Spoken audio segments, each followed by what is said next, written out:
আপনাদের কাছে মানবিক আবেদন করতেছি, সে নিরীহ মানুষ, হয়তো কোনো মিস আন্ডারস্ট্যান্ডিং হতে পারে, তার ব্যাপারে হয়তো ভুল হতে পারে, সে একেবারে নিরীহ একটা মানুষ।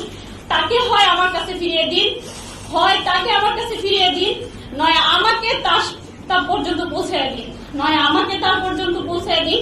তার ব্যাপারে কথা বলারও কেউ থাকবে না, তার ব্যাপারে আপনাদের সামনে ফেস হওয়ারও কেউ থাকবে না। আমাকে তার পর্যন্ত অ্যাটলিস্ট পৌঁছে দিন।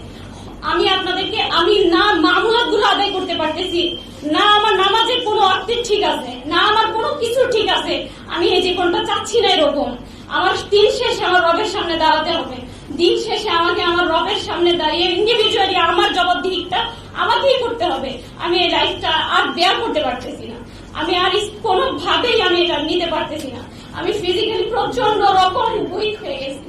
আমি হাত জোর করে বলবো আপনাদের কাছে, আমার এই নিউজটা আপনারা মাননীয় প্রধানমন্ত্রী পর্যন্ত পৌঁছে দিন। আমি হাত জোর করে বলবো, আপনারা প্রধানমন্ত্রীর কাছে আমার এই নিউজটা পৌঁছে দিন। উনি যেন অতি সত্বর অনেক অল্প সময়ের মধ্যে ওনাকে আমাদের কাছে ফিরিয়ে দেন। উনি একেবারেই নিরীহ সাধারণ একটা মানুষ, ঠিক আমি যেমন, ঠিক উনি যেমন, ঠিক আমি যেমন, আমরা প্রত্যেকে নিরীহ মানুষ। আমি কিছুই জানি না, আমি এই অঙ্গনের মানুষও না, আমি আবারও বলি আমি এই অঙ্গনের মানুষও না। তাই আমার কথায় যদি কোনো ত্রুটি বিচ্যুতি থাকে, কোনো ভুলভ্রান্তি আপনাদের দৃষ্টিগোচর হয়, আমি আপনাদের কাছে ক্ষমা প্রার্থী। আমি মানসিক ভাবেও ভালো নেই, আমি শারীরিক ভাবেও ভালো নেই। আমার পক্ষ থেকে আমি আপনাদের বোন, আমি ওনাকে অনেক ভালোবাসি, আমি আপনাদের বোন। জাস্ট আমি ওনাকে ফিরে পেতে চাই। আমি আপনাদের বোন, আপনারা সবাই আমাকে একটু হেল্প করবেন। আমি আপনাদের বোন। আমি আর এর বেশি কিছু আপনাদেরকে আমি বলতে পারতেছি না, আমি আর বেশি কিছু আর আপনাদেরকে বলতে পারতেছি না, আমি আর পারতেছি না, আমি জাস্ট কিছু পারতেছি না, আমি আর কিছু পারতেছি না। আমার পক্ষ থেকে প্রধানমন্ত্রী পর্যন্ত লেটার দেওয়া হয়েছে, আমি ডিবি কার্যালয়ে গিয়েছি, আমি র্যাব সদর দপ্তর গিয়েছি, পুলিশ হেডকোয়ার্টার গিয়েছি, এবং প্রত্যেকের কাছে আমার পক্ষ থেকে একটা লেটার পৌঁছে দেওয়া হয়েছে। আমি আসার আগে র্যাব হেডকোয়ার্টার থেকে র্যাবের ডিজি স্যারের সাথে দেখা করে এসেছি। উনি আমাকে আশ্বস্ত করেছেন যে আমাদের কাছে নেই, অ্যাটলিস্ট আমাদের কাছে থাকে আমি আপনাকে ইনফর্ম করতে পারতাম, আমাদের কাছে নেই।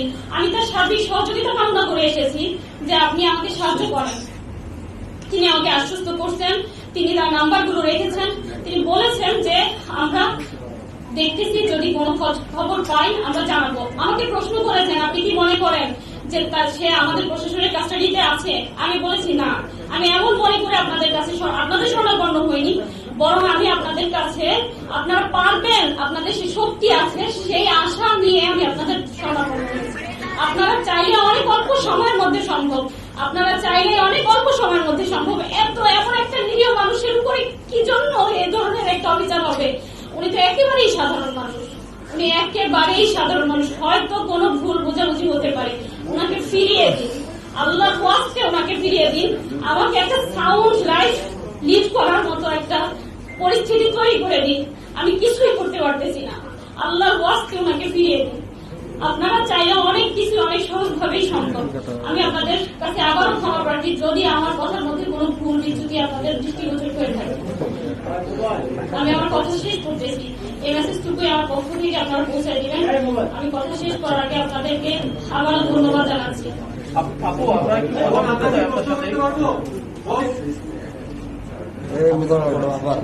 আচ্ছা, আপনারা অবশ্য অবগত আছেন যে আফজাল মোহাম্মদ আদনানের সাথে আরো 3 জন একসাথে নিখোঁজ হয়েছে। আমি তাদের ফ্যামিলির সাথে যোগাযোগ করতে চেষ্টা করেছি। আসলে রংপুরের এরা ফ্যামিলিগত ভাবে মানুষগুলো এমন যে তাদের হয়তো বা আমি জানি না, তারা খুবই নিরীহ অথবা হয়তো বুঝতেছে না। আমি তাদের সাথে যোগাযোগ করেছি, আসার জন্য বলেছি যে আমরা ব্রিফিং আয়োজন করেছি কনফারেন্সের, কিন্তু তারপরে তাদের রেসপন্সটা ছিল এমন যে হ্যাঁ আপু আপনি পড়তেছেন, আপনি পড়তে থাকেন, আমরা আসতে পারলাম না, এই ধরনের। তো দুঃখিত যে আমি তাদেরকে আপনাদের সামনে উপস্থিত করতে পারিনি। 3টা মানুষ, আমি 4জন মানুষ কার সহ, এটা অবশ্যই কোন প্রাইভেট কোন সংস্থার কাজ হতে পারে না। জাস্ট এটুকুই আমার ধারণা, এটা কোন প্রাইভেট ভাবে তাকে গুম করা হয়েছে, এটা হতেই পারে না। প্রশাসন চাইলেই অনেক অল্প সময়ের মধ্যে এটা একেবারে সম্পূর্ণরূপে উদ্ঘাটন করতে পারে। একদম চুলচেরা মানে আর কিছুই বাকি থাকবে না এখানে। প্রশাসন যদি এখানে হস্তক্ষেপ করে অল্প সময়ের মধ্যে এই বিষয়টাই সুরাহ করা সম্ভব।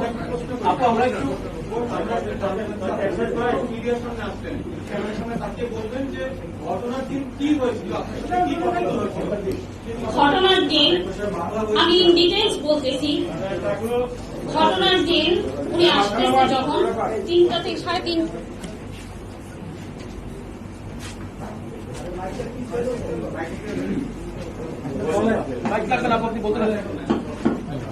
উনি 3:30টায় কি 3টা কি 3:30 আনুমানিক, আমি এক্সাক্ট টাইমটা বলতে পারছি না, তখন উনি বের হয়, রওনা করেন তার বগুড়া একটা প্রোগ্রামের উদ্দেশ্যে।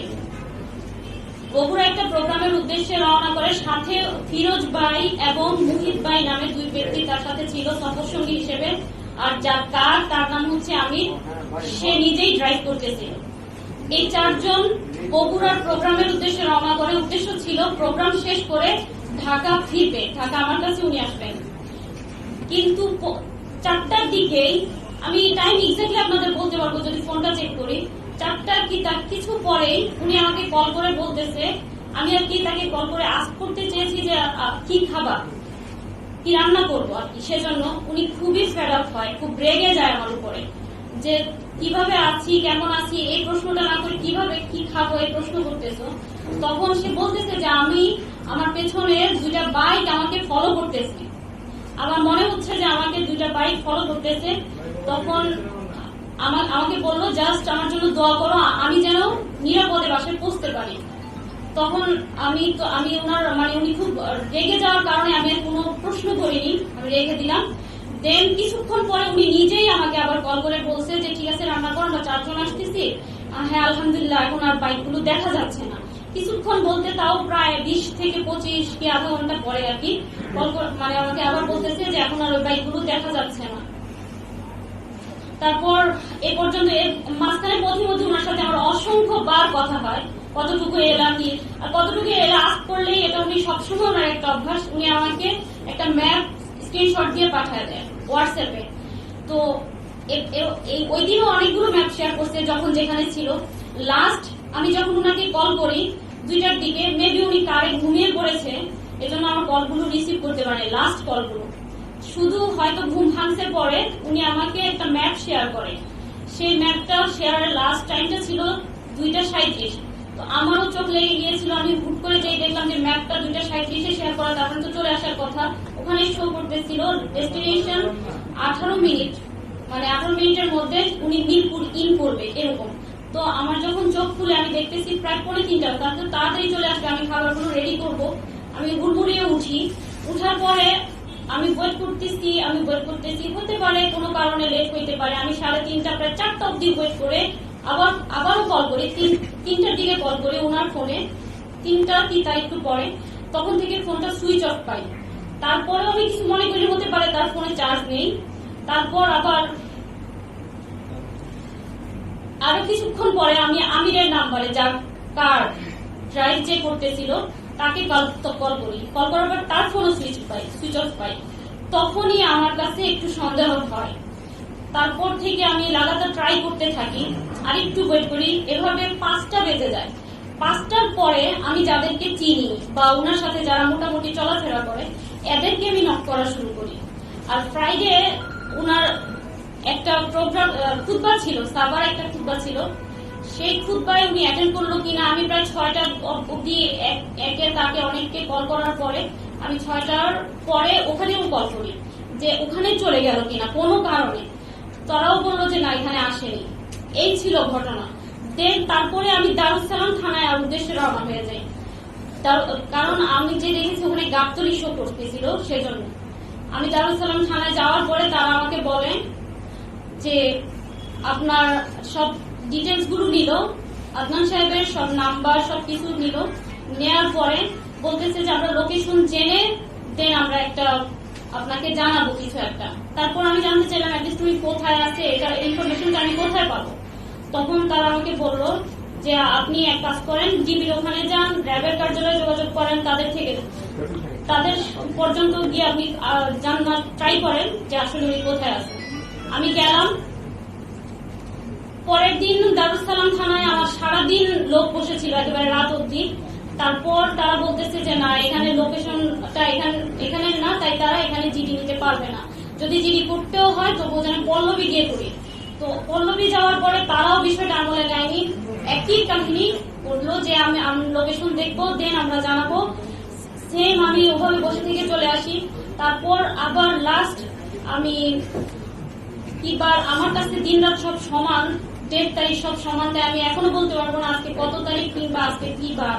তো আমি তারপর পল্লবী থানায় মেবি গতকালের আগের দিন রাতে আমি গিয়ে ওনার একটা পার্সোনাল নাম্বার আছে এটা শেয়ার করি যে স্যার আমার একটা ভুল হয়ে গেছে, পাবলিকটা দিয়েছিলাম, পার্সোনালটার কথা আমি ভুলে গিয়েছিলাম।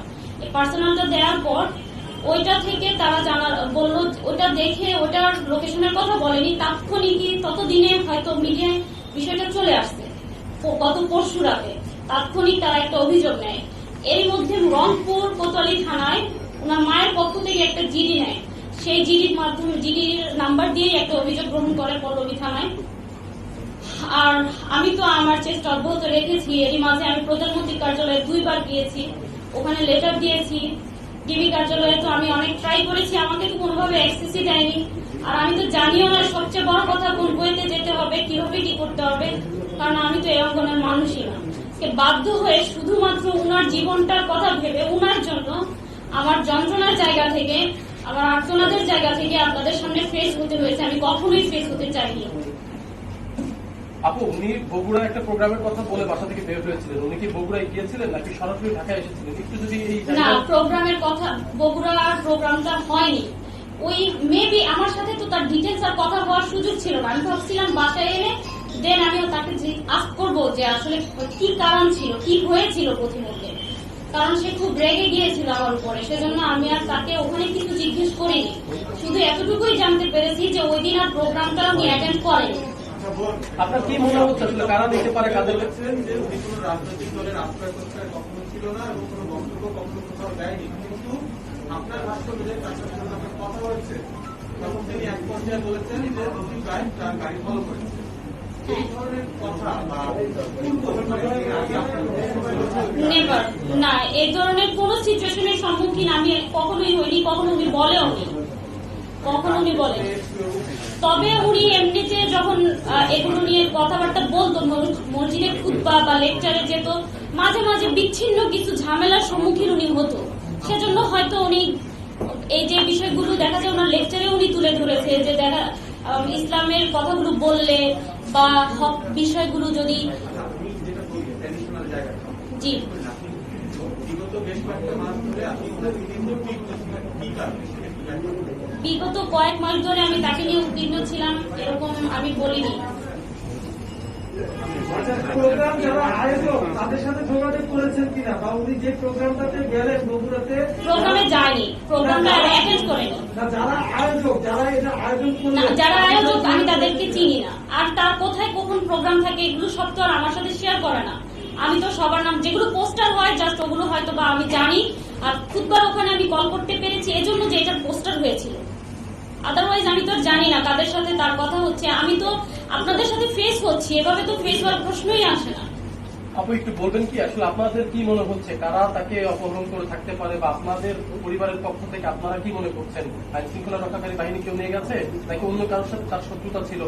আমি এত কিছু বুঝি না, আমার শুধু সন্দেহের জায়গা থেকে স্বাভাবিক, হয়তো আমার জায়গায় আপনারা থাকলেও মনে হতে পারে এটা হতে পারে ওইটা হতে পারে, নানান জল্পনা কল্পনা আপনার মনে দানা বাঁধতেই পারে। আমার জায়গায় আপনি থাকলেও এটা হতো। সেই জায়গা থেকে কখনো মনে হয় ওনার ব্যাপারে অনেক সময় অনেকে বিরূপ মন্তব্য করতেন, অনেক সময় ওনার ব্যাপারে অনেকে অনেক রকমের কথা বলতেন। তো মনে হয় যে এজন্যই কি ওনার উপরে কোনো প্রেশার এলো কিনা, বা এজন্যই উনি এত বড় একটা ঘটনার শিকার হলেন কিনা, এজন্যই ওনার লাইফটা বিপন্ন কিনা।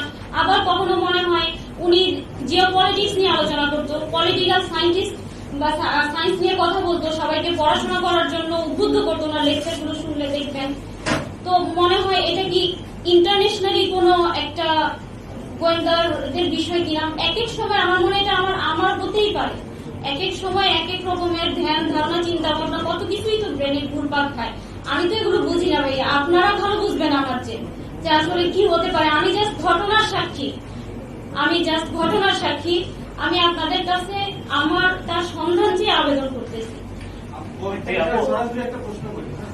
সম্প্রতি কিন্তু আপনি জিও পলিটিক্সের কথা বলেছেন, ইসলামিক জিও পলিটিক্সের যে জায়গা, ফিলিস্তিন এবং ইসরায়েলের ঘটনা নিয়ে ওনার অবস্থান থেকে ফিলিস্তিন সম্পর্কে কিছু বলছেন। ফিলিস্তিন ইসরায়েলের বিষয় নিয়ে ওনার অবস্থান বলতে আপনি কি আজ করতেছেন? মানে উনি কোনো বক্তব্য দিয়েছিলেন?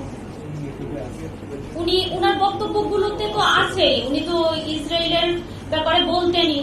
আমরা মুসলিম বলতেই আমরা সকলেই আল আকসাকে ভালোবাসি, আর আল আকসার উপরে যাদেরই রক্তচক্ষু থাকবে সে ব্যাপারে আমাদের দিল থেকে একটা তাদের প্রতি বেদনা থাকবে, একটা যন্ত্রণা কাজ করবে। That's it. আচ্ছা আপু, এরকম ঘটনা অনেক সময় দেখা যায় যে আইন শৃঙ্খলা রক্ষাকারী বাহিনী পরবর্তীতে গ্রেপ্তার স্বীকার করে। তো আপনার কি এখানে কোনো আশঙ্কা আছে কিনা? অ্যামনেস্টি ইন্টারন্যাশনাল উদ্বেগ জানিয়েছে, আন্তর্জাতিক কোনো মানবাধিকার সংস্থার সাথে আপনারা যোগাযোগ করেছেন কিনা, কিংবা ফার্দার আপনারা আর কি কি স্টেপ নিবেন ওনাকে পাওয়ার জন্য? জি, আমাদের একটা অলরেডি একটা আবেদন সাবমিট করা হয়েছে। আর হচ্ছে আমি আসলে এ পর্যন্ত আমি এরপরে নেক্সট স্টেপগুলো আমি এখন আমার ব্রেনে নেই। আমি আপনাদের কাছেই আসছি, আমি প্রধানমন্ত্রীর কার্যালয়ে আবার যাওয়ার ট্রাই করব, আমি এভাবেই ট্রাই করে যাব। এরপরে আমার সর্বাত্মক চেষ্টাগুলো এভাবে এগুলো কেন্দ্রিকই হবে। এর বেশি আমি আর কি করতে পারি? আমি তো একটা সাধারণ মানুষ। আপু এই পাশে একটা প্রশ্ন করি। আমি যমুনা টেলিভিশন থেকে আসছি। সেটা হচ্ছে আমাদের আসলে ব্যক্তিগত জীবন নিয়ে আমাদের তারপরেও যেহেতু উনি মিসিং এবং এটা নিয়ে সারা বিশ্ব নিয়ে আলোচনা হচ্ছে বাঙালিদের মধ্যে, একটু তার আবু তহা মোহাম্মদ আদনান, এই আমরা জানি তার নাম আফজালুল আদনান, আবু তহা মোহাম্মদ আদনান এবং তার এই যে পরিস্থিতি, এইটা উনি আসলে কিভাবে হয়ে ওঠেন এটা একটু বলবেন? তার আসলে ব্যাকগ্রাউন্ড বা তার পড়াশোনা বা এগুলো আমরা একটু জানতে চাই। ওটা হচ্ছে তার আইডি কার্ডের নেই। আর আবু তহা মোহাম্মদ আদনান দিয়ে তার অফিসিয়াল পেজ গুলো চলতো, ইউটিউবে এই নামটা দেওয়া ছিল, যার জন্য এই নামটাতেই উনি পরিচিত। আর পড়াশোনার ব্যাকগ্রাউন্ড হচ্ছে উনি ফিলোসফিতে মাস্টার্স করেন, দেন উনি সালাফি মাদ্রাসা থেকে অ্যারাবিকের উপরে বিভিন্ন অনেক টিচারের থেকে অনেক মুরব্বীদের থেকে শিক্ষা গ্রহণ করেন। তবে উনি এমন না, আমি আবারও বলতেছি, এই কথাটা আমি শুরুতে বলছি যে উনি সালাফি কিংবা হানাফি কিংবা হাম্বলি কিংবা কওমি কিংবা দেওবন্দি কিংবা আহলে হাদিস, উনার এরকম কোনো পরিচয় নেই। উনি সবার থেকে উনি সংকীর্ণ মনের ছিলেন না, উনি হকটা সব জায়গা থেকে গ্রহণ করতেন এবং উনি প্রচুর পড়াশোনা করতেন, অনেক বেশি পড়াশোনা করতেন। জাস্টিস তকি উসমানীর বইগুলো উনি পড়তেন।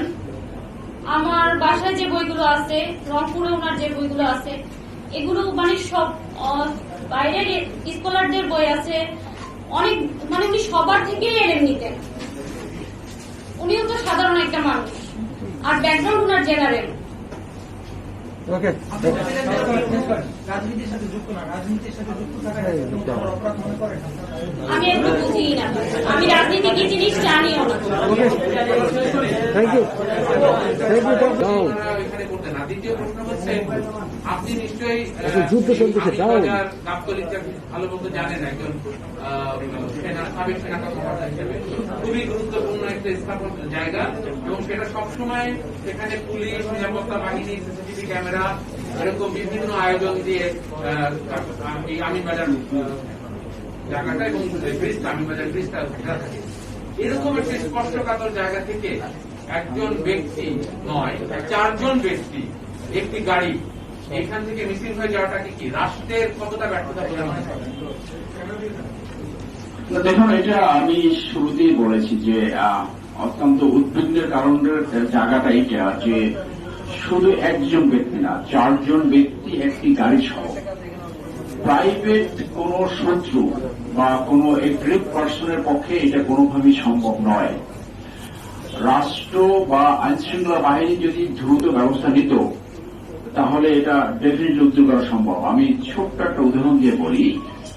আপনাদের মনে আছে অ্যাডভোকেট রেজওয়ানার হাজবেন্ড কিডন্যাপ হয়েছিল নারায়ণগঞ্জ থেকে, সেইটা পরে মিটমাট হয়ে যায়, কোন আইন শৃঙ্খলা বাহিনী ব্যবস্থা নেয় না। একই দিনে একটি শিশু কিডন্যাপ হয়েছিল, পুলিশ দ্রুত সেই শিশুটাকে উদ্ধার করতে পারে। আমাদের পুলিশ অনেক এফিশিয়েন্ট, তারা বিদ্যুৎ গতিতে ব্যবস্থা নিতে পারে, যেটা পরিমণির ব্যাপারে নিয়েছে, পরিমণি নিজেই স্টেটমেন্ট দিয়েছে যে বিদ্যুৎ গতিতে তারা কাজ করেছে। কিন্তু এইখানে যদি রাষ্ট্রের উচ্চ জায়গা থেকে নির্দেশ দিত অথবা নির্দেশ যায়, তাহলে আমি মনে করি এটা মাত্র ঘন্টার ব্যাপার তাকে বের করা। আর যে কোনো ভাবে তার শত্রু থাকুক, প্রাইভেট থাকুক, যে কোনো ব্যাপারে যদি কোনো নাগরিক নিখোঁজ হয়, সেখানে পুলিশের দায়িত্ব হলো তাকে খুঁজে বের করে তার ফ্যামিলিকে বলা এইটা হয়েছে, তার একটা জবাব দিতে হবে, এইটা পুলিশের অব্লিগেশন। কিন্তু যখনই আমাদের সন্দেহের সৃষ্টি এখানে হয়, যখন পুলিশ দায় সারা জবাব দেয় অথবা স্কিপ করতে চায়, এই থানা না ওই থানা না ওই থানা, এবং একটা দায় গোছেন, যেমন আজকে স্বরাষ্ট্রমন্ত্রী গতকালকে বোধহয় আজকে আনসার একাডেমিতে একটা আনসারদের পাসিং আউট প্যারেডে বলছে আমরা গুরুত্বের সাথে দেখছি। এই কথাগুলো অনেক সময় একটু দায় সারা গোছের মনে হয়। শুধু দেখছি বললে হবে না, যদি রাষ্ট্র চায়, রাষ্ট্রের উপরে কেউ শক্তিশালী নাই। আমাদের পুলিশ বাহিনী র্যাব অত্যন্ত দক্ষ, তারা জেলে 1 ঘন্টা 2 ঘন্টার ভিতরে এই কেস উদ্ঘাটন করা সম্ভব, তারা এর পিছনে উদ্ঘাটন সম্ভব। এবং আমরা আশা রাখবো, আমি এই ফ্যামিলির লয়ার হিসেবে এই 4টা প্রাণ এবং গাড়ির কথা বাদ দেন, তাদেরকে দ্রুত রাষ্ট্র তার রেসপন্সিবল দায়িত্ব পালন করে তার ফ্যামিলির কাছে ফেরত দেবে। ধন্যবাদ আপনাদের। এটা নিয়ে আপনারা আদালতে যাবেন? এটা নিয়ে আদালতে যাবেন? আইনি পদক্ষেপ এটা নিয়ে কোনো আইনি পদক্ষেপে যাবেন? আমি একটু কথা বলি যে আমরা জেনেছি যে আদনান সাহেব তার বক্তৃতায় যে সব প্রশ্নগুলো উত্থাপন করতেন সবসময় সেটা হচ্ছে জুদাইজমের বিরুদ্ধে, সেটা হচ্ছে জার্নিস্ট মুভমেন্ট নিয়ে কথা এবং বলতেন। হচ্ছে সেটা জুদাইজমের বিরুদ্ধে এবং ইহুদিজমের বিরুদ্ধে। আমরা জায়গায় থাকি যে ইহুদিজমের বিরুদ্ধে কথা বলতে সারা পৃথিবীতে তারা তাদের গোয়েন্দা সংস্থা যে মুসাদ, তারা সে ভয়ঙ্কর হচ্ছে পাওয়ারফুল। আপনারা কি সাসপেক্ট করছেন যে এই না, এটা তো আপনি দেখছেন যে তার স্ত্রী বলেছে সন্দেহের অবকাশ থেকে যায়, কারণ যখন এটা উদ্ঘাটন না হবে যে কোনো ধরনের সন্দেহ হতে পারে। আইনি পদক্ষেপ আমরা এর আগের ঘটনাগুলো আমরা দেখেছি যে এগুলার নিয়ে রিড করা সম্ভব। আইনি পদক্ষেপ তো পুলিশ স্টেশনে যাওয়া একটা আইনি পদক্ষেপ। তো পুলিশ তো সেখানে সঠিকভাবে এখন পর্যন্ত দায়িত্ব পালন করেছে বলে আপনি দেখেন 10 তারিখ থেকে আজকে 16 তারিখ, 6 দিন। তো 6 দিন কিন্তু কম সময় না। তো 6 দিনে মাত্র একটা জিডি হয়েছে। তিনি কার কাছে যেতে পারতেন? রাষ্ট্রের সর্বোচ্চ ব্যক্তি প্রধানমন্ত্রীর কাছে আবেদন করেছে, তাকে মা বলে সম্বোধন করেছে। তিনি আর কোথায় যেতে পারতেন? র্যাবের ডিসি অত্যন্ত দক্ষতার সাথে তারা দায়িত্ব পালন করে। আর কোথায় যেতে পারতেন? আইজিপি পুলিশ তার কাছে আবেদন করছে। এর চেয়ে বড় আইনি পদক্ষেপ আর কি হবে? রিট করা যাবে, আদালতের কাছে যাওয়া যাবে, ইভেন আদালত সুগমভাবে এইটার বিরুদ্ধে ব্যবস্থা নিতে পারে। কারণ একটি 2টি মানুষ না, 4টি মানুষ একসাথে নিখোঁজ হয়ে আছে, and that to প্রায় 1 সপ্তাহ। তো এই ক্ষেত্রে যদি পুলিশ বাহিনী, ল এনফোর্সিং এজেন্সি যদি সঠিকভাবে দায়িত্ব পালন না করে, আইনের কাছে গেলে আইন তো পুলিশের কাছেই সেটাকে বলবে যে আপনারা ব্যবস্থা নেন। তো প্রথম দায়িত্বটা তো আসলে এই ক্ষেত্রে পুলিশের দায়িত্ব। ধন্যবাদ আপনাদের সবাইকে। গত 6 দিনে আপনার কাছে কোনো ধরনের সন্দেহজনক কল বা SMS কি এসেছে কিনা? আর আপনি সবশেষ ওই দিন মানে বৃহস্পতিবার রাত 2:37 যে লোকেশনটি পেয়েছেন সেটা যে কেউ শেয়ার করতে পারে, আমি তার ফোন নিয়ে আমি করতে পারি। তার সাথে আপনার স্বামীর সাথে আপনার সবশেষ ভয়েস কল হয়েছে এটা আমার দেখতে হবে। 1টা বাজে হবে, 1টায় হবে। জি। আরেকটা প্রশ্ন আছে, স্বরাষ্ট্রমন্ত্রী আজকে জানিয়েছেন যে আইনশৃঙ্খলা সেক্ষেত্রে আপনাদেরকে কি পারিবারিকভাবে কোনো কিছু জানানো হয়েছে? না না, কিছুই জানানো হয়নি। বা আপনারা কাদের সাথে যোগাযোগ করছেন? সরাসরি জাস্ট একটা তদন্ত পুলিশ আছে মেবি, মানে ডিউটি অফিসার এসআই, ওনাকে আমি কল করি, জাস্ট এটুকুই, না এর বেশি কিছুই না। আমি শুধু সর্বশেষ আমার প্রিয় ইলেকট্রনিক অ্যান্ড প্রিন্ট মিডিয়ার ভাই বোনদের, সাংবাদিক ভাই বোনদের বলবো, ন্যায় বিচার পাওয়া অনেক কঠিন। আপনারা যেখানে সড়ক দেখেছেন সেইখানে ন্যায় বিচার নিশ্চিত হয়েছে, ভিকটিম রিমিডি পেয়েছে। উদাহরণস্বরূপ নারায়ণগঞ্জের 7 মার্ডার।